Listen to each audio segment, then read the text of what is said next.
Assalamualaikum warahmatullahi wabarakatuh dan salam sejahtera.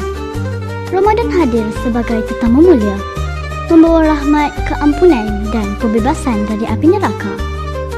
Marilah kita hayati tazkirah Ramadan ini dengan hati yang terbuka.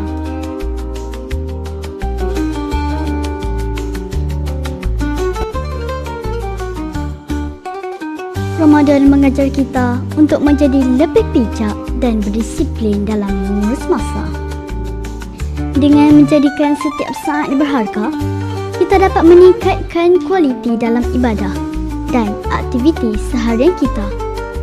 Muslim yang betul-betul menghayati Ramadan akan mementingkan waktu dan tidak akan mensia-siakan Ramadan berlalu tanpa amal soleh yang dilakukannya. Allah Subhanahu wa Ta'ala berfirman, "Demi masa, sesungguhnya manusia itu benar-benar berada di dalam kerugian, kecuali orang-orang yang beriman dan beramal soleh, dan mereka pula berpesan-pesan dengan kebenaran serta berpesan-pesan dengan kesabaran."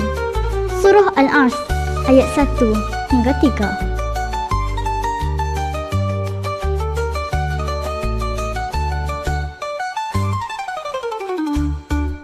Moga Allah menerima setiap usaha kecil kita di bulan yang mulia ini. Ramadan, jalan pulang kepada Allah. Sekian, wabillahi taufiq wa hidayah. Wassalamualaikum warahmatullahi wabarakatuh.